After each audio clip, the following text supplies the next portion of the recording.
Every time I critique Genshin's storytelling or gameplay, there will be people in the comments saying the same thing. It's just a gacha game, what do you expect? While so many say it's best to ignore the comments, in my experience people often make good points. Even when I disagree with their premise, the discussions they spark can be fascinating, and it's always important to be open to having your mind changed. But while I am, of course, open to being persuaded on this, I absolutely think that this perspective is objectively a bad thing. So, why do some people engage in critique while others try to make a stand against it? Does one side have unrealistically high expectations? Are the other side giving huge corporations a pass even at their own expense? Is there even a point in having these discussions in the first place?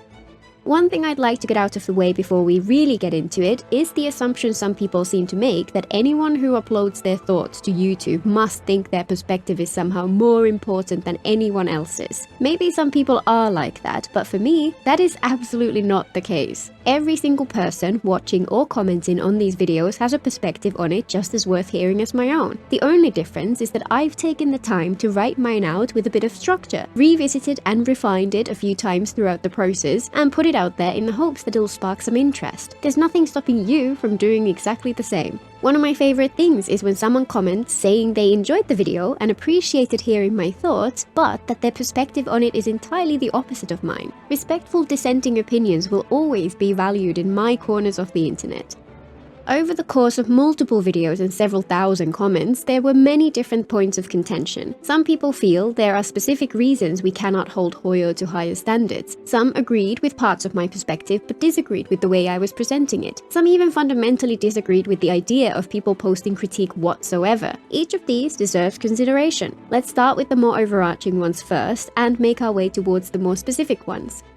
The most high level of all is the idea that we should not post critique at all. This one is almost incomprehensible to me, so if this was you and my interpretation of what you're saying is inaccurate, please explain. I think this is coming from a perspective where critique is seen as an attack, as if the critic is trying to tear things down, ruin everyone's enjoyment, denounce the creators, and maybe even paint anyone who does like it as someone who has poor taste. Viewed through this lens, critique is almost an attempt to say, this thing should not exist, or to discourage the creator from continuing to create. As someone who made a living in the world of art and design, I can't emphasize enough that this could not be further from the truth. All art is subjective, and a major reason it's so fascinating is that it can elicit such different responses in different people. Talking about it is a good thing, both for the people who are creating it and the people who are discussing it. As a creator, it's paramount that you get feedback about how your audience are reacting to your work. While some art is for the creator alone, most is intended to be experienced by others, games perhaps more so than other mediums. Critique is a key avenue for the audience to provide feedback to creators who can then gauge whether they successfully achieved their intent, whether there are things they could do to improve, or maybe even spark some new ideas for the future. And as an audience, engaging in critique can open up whole new perspectives and let you see things in ways which you never would have done before. Some people do prefer to avoid it for that reason. Once you start looking deeper, it can change how you experience a story, and for some people that's not what they want at all, which is perfectly fine too. For me, and for many others who engage in these kinds of conversations, you get to enjoy the story once when you first experience it, and then enjoy it multiple other times as you get to see it in different lights from different angles, often greatly enriching your experience of it. Even when a critique is pointing to a flaw I didn't notice in something I enjoyed immensely, for me it doesn't detract from the original experience. Nothing in this world is flawless. The Japanese art of kintsugi is a great visual metaphor for how this works for many of us. Imperfection gives things soul, and flaws do not diminish value. And even if the critique is painting things as fundamentally broken, that doesn't invalidate any enjoyment anyone gained from it.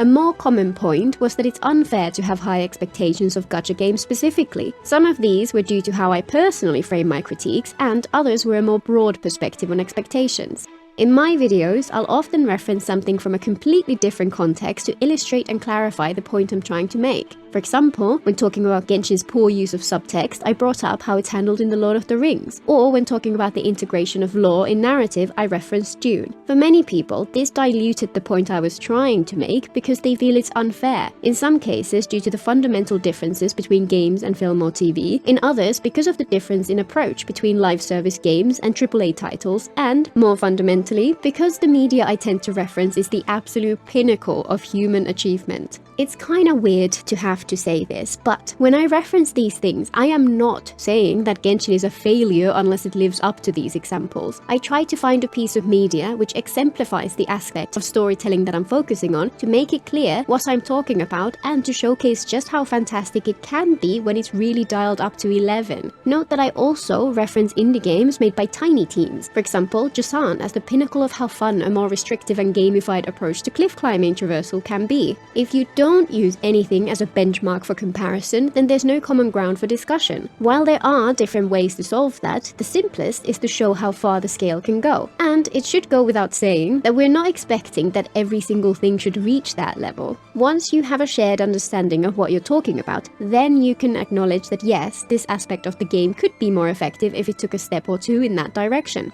But honestly, while the idea that we should hold gachas to the same standards as AAA games was not even on my radar when making those comparisons, should we really accept a lower quality bar just because it's a gacha game? In the end, we're all choosing whether to spend our limited time on this world playing this game, and whether we like it or not, it is directly competing with all these other things for our attention. There are a few facets to this, and each of them does deserve consideration.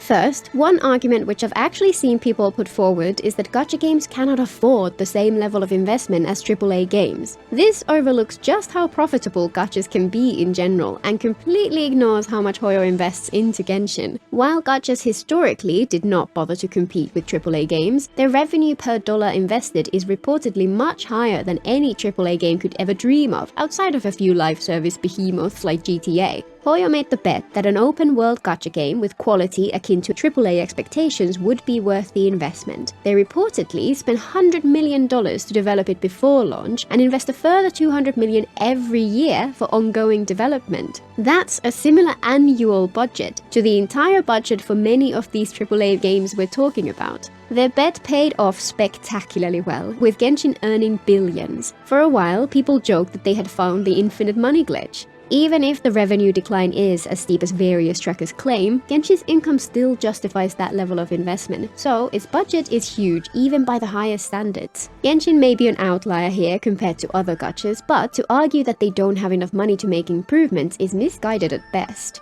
However, even if they can afford the level of investment, there is a valid argument that the monetization method of gacha games inevitably has an effect on how they tell their stories. Gachas live and die by releasing new characters at a regular cadence, and the best of them integrate each new character into the story in turn. This results in a very large cast of characters, and a story which by necessity rotates through them at a steady pace, as new characters take center stage while older ones slowly fade into the background. This does absolutely put strict guardrails in place which restrict the story that the game can tell. However, as many creative people will tell you, having a framework around which you develop your art can be a good thing for creativity. Much of this is a solved problem in the gacha space. Genshin does it by having the traveler move from region to region with a different cast of characters in each area and occasional throwbacks to older regions. That's a simple framework within which there's tons of scope to tell fantastic stories. They've already managed to do so multiple times.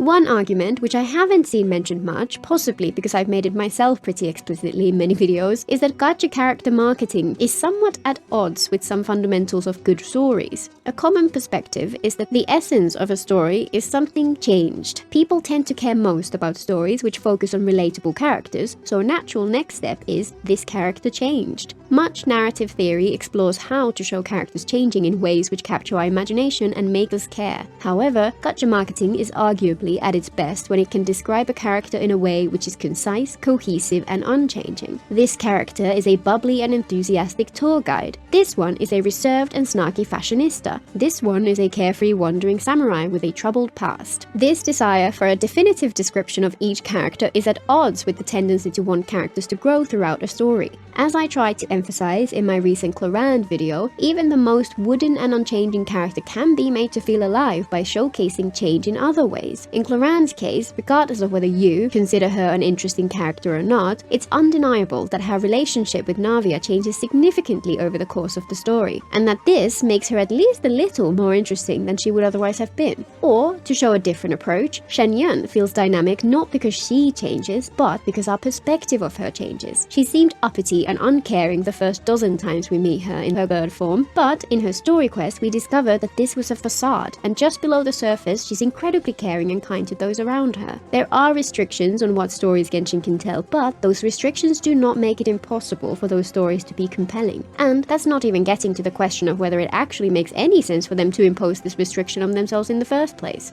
Another common point of contention is that gacha games have limited time in which to create their stories, so they're inherently more rushed and the quality bar should naturally be lower. On one hand, no matter what the situation is, the developer's work-life balance always matters more than any desire for consistent or quality updates on behalf of the audience. But on the other hand, this argument doesn't match up with anything we know about Genshin's development cycle. Let's take Natlan, for example. Many people making this argument seem to be under the impression that Hoyo would have been cramming most of the work for the story's finale into the 6 weeks leading up to its release. While it's certainly possible that was the case, if it was, then something is hideously wrong. For example, we know for a fact that voice actors tend to record their lines months in advance of the patch actually being released. The English voice actor strike started towards the end of July, and some actors' pre-recorded voice lines were still in the game all the way until 5.2, which was released in October. That means they had finalized dialogue ready to record something like 3 months in advance, and voice acting comes towards the end of the process. All of the idea generation, writing, refinement, feedback and approval cycles, translation, and so on were by necessity finished before that.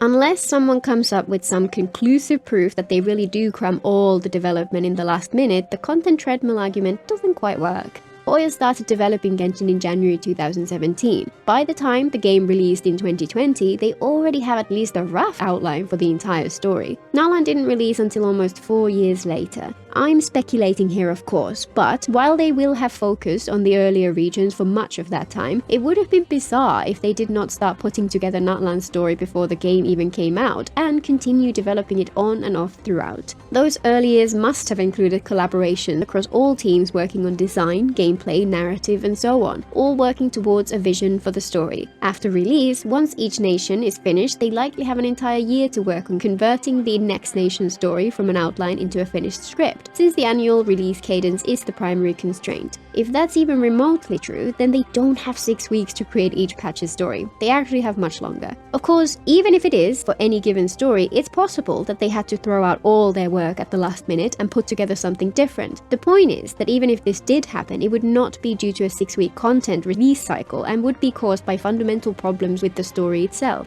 I'm sure there are other similar arguments, but from what I can tell, they all boil down to excuses which don't really make much sense. Gacha games make good money selling characters, and there's no reason that they should not be held up to a reasonable quality standard. In a market where most gachas do not put in the effort, it just means there's a potential gap for a game which does raise the quality bar. The more they make the audience care about the characters, the more people will feel compelled to spend money on them. The better the story, the more people care. If anything, a game being a gacha should mean they have more incentive to make the story shine.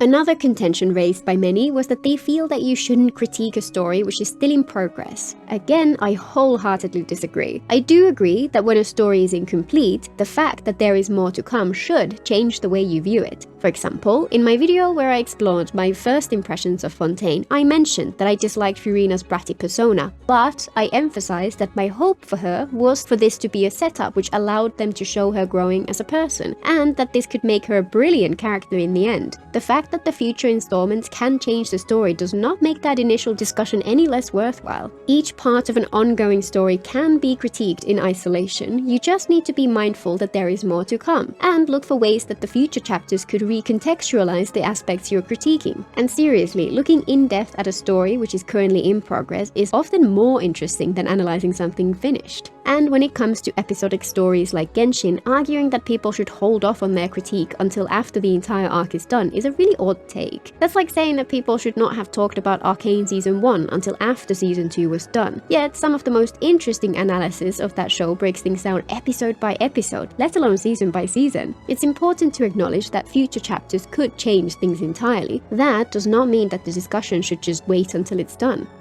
Many people also argued that there are hard limitations on what Hoyo are able to achieve with Genshin for reasons which are unrelated to the gacha model. One of the biggest is that they're limited by running an older engine, which isn't really built for the type of game Genshin ended up becoming. There's a lot of merit to this argument. Most of the really well-known games built in Unity are very different from Genshin, ones like Hollow Knight, Ori, Subnautica, or Cities Skylines, for example. Many of these games are fantastic, but the choice to build Genshin in Unity does absolutely hold them back in some ways. However, for a lot of the points where people bring this up as a justification, it really doesn't apply. For example, some argued that the game engine is what prevents them from making their in-game cutscenes feel cinematic, which completely ignores the fact that cinematography is all about camera work, composition, and timing, which Unity is no less capable of than any other engine. Similarly, there's nothing stopping Hoyo from adding more expressions and dynamics to the characters. They have even done so in this year's Lantern Ride, showing characters hugging in-engine. When people critique things like Genshin's cinematography, we're not saying we expect it to reach the levels of the world's greatest filmmakers. We're just saying that the game would benefit from making more effort in that area, and we always point to places where they have been putting that effort in and praising them for it. The game engine does impose restrictions on what Hoyo can achieve with Genshin. That doesn't mean that they should not make an effort to push it to its limits.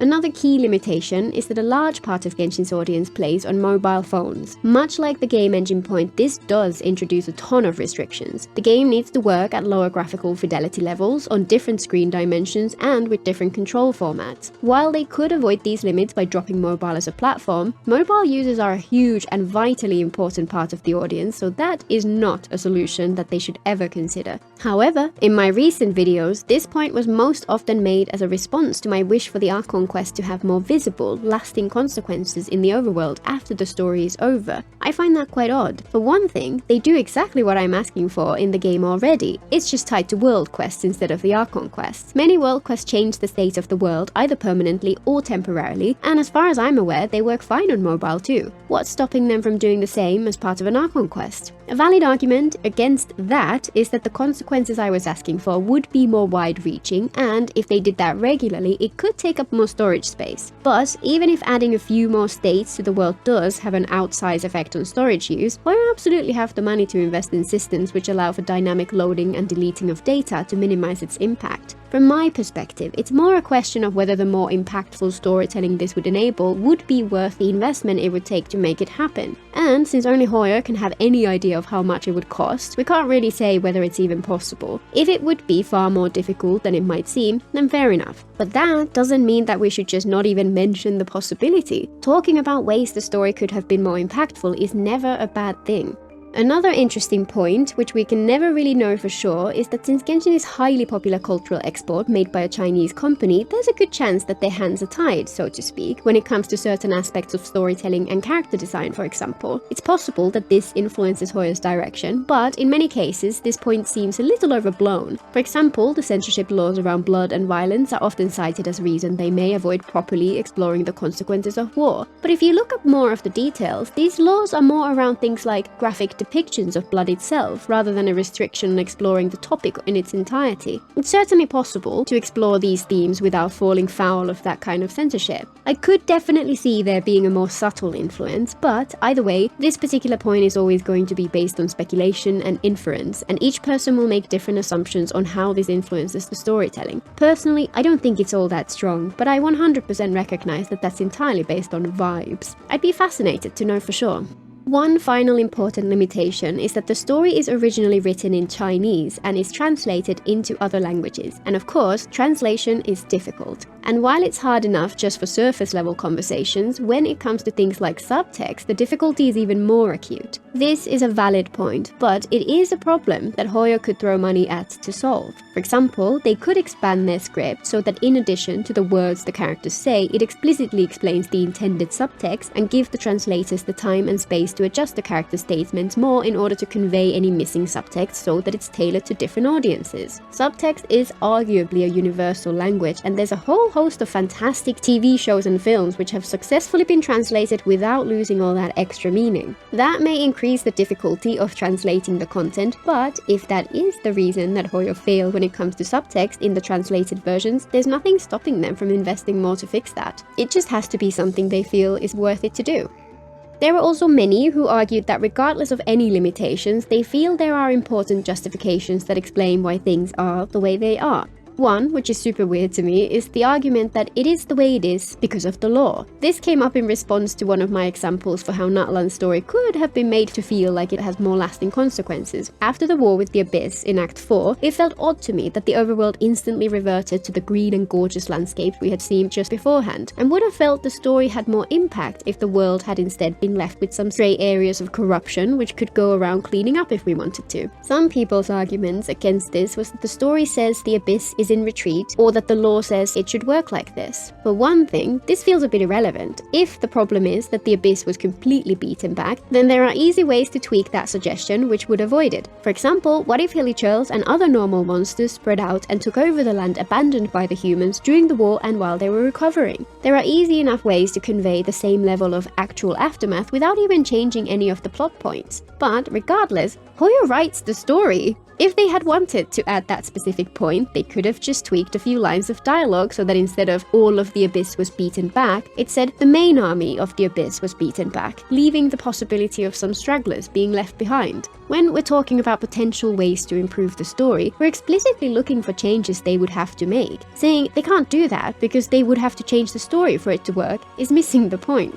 Another argument many made in response to that point about consequences is that the game does have some stories which result in the exact kind of thing I was asking for. This is true to some extent. Some quests do cause consequences in the world, for example, some NPCs disappearing from the overworld after the war in Natlan. However, while those kinds of consequences are welcome additions, they lack the breadth and depth which I was pointing towards when making that point. Widespread war is devastating. The consequences we did get are so minor that only a few people even notice them. I simply feel that the story would have been more impactful if they had taken it further. People also often made the point that much of the thematic depth and nuance that I'm looking for exists in the game. It's just that it's in the world quests rather than the Archon quests. That was kind of my whole point. That the game does have fantastic depth, but it often fails to bring that depth to the Archon quests. World quests are optional and are a great place for Hoyo to dive deeper into the lore and expand on everything we love about Teyvat. But these are optional side quests. Their existence does not excuse the Archon quests from telling a cohesive and compelling story. The Archon quests should stand on their own even without the added context of the world quests. If world building is an iceberg, then the Archon quest should be the view we get from the surface. We should see the visible story and some hints of what lurks beneath the surface, and the connection between the two should be visible. The story quests can then expose a deeper layer of the iceberg which was hidden underwater, and the scattered lore in books throughout the world and the descriptions of items and artifacts can explore the layers even deeper than that. If the Archon quest did a better job at this, it would make people more excited to dive deeper, since even people who currently don't really get into the world quest would feel more hooks dragging them further into the world.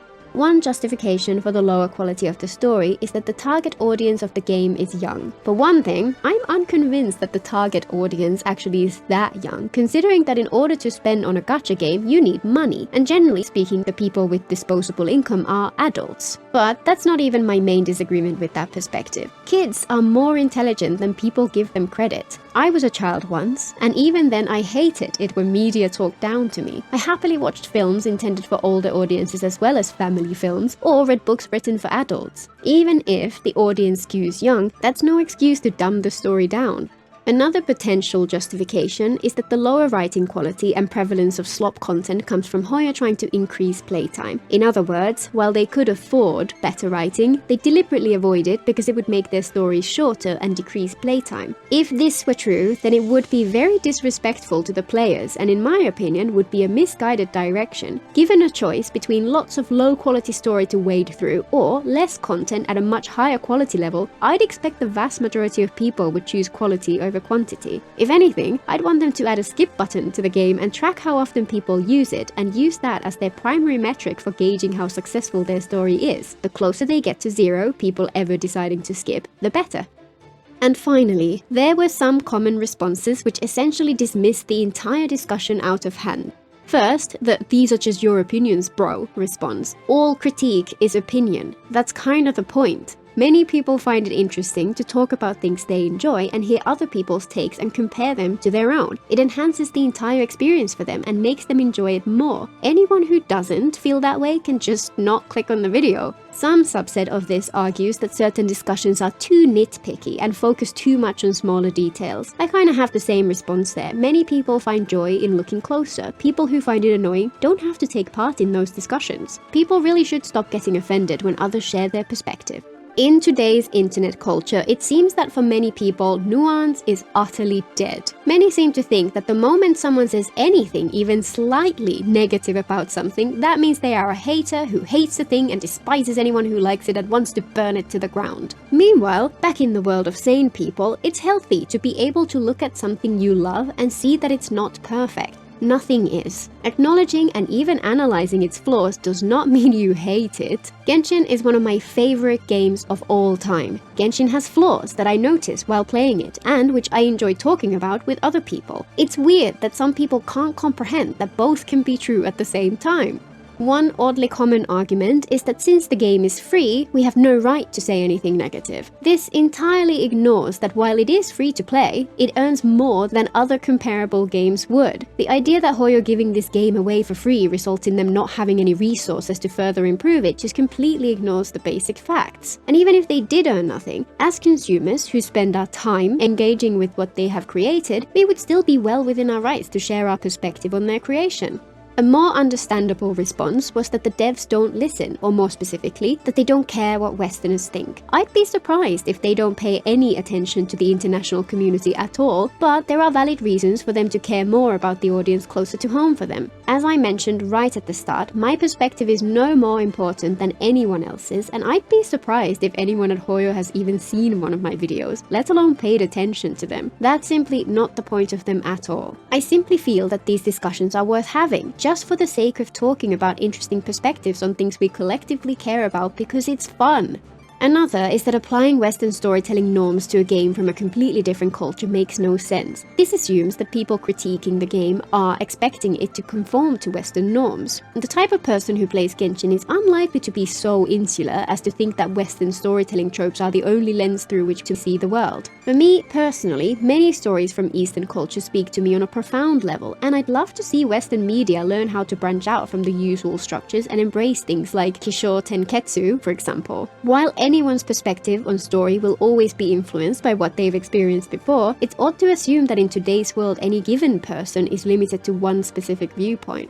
And finally, those who dismiss any critique by saying, "You go write a story then if you're so smart." For one thing, critiquing doesn't require you to be smart. For another, many people enjoy analyzing stories far more than they'd ever enjoy writing them. The two are adjacent but different sets of skills. There are many fantastic YouTube channels dedicated to dissecting their favorite media, and the points they make are often fascinating. Whether they spend their time creating their own stories or not is irrelevant. And honestly, I'd love to write stories. It's one of the reasons I like to engage in discussions which analyze the successes and flaws of other people's writing. But even people who don't share that dream can certainly enjoy these discussions just as much.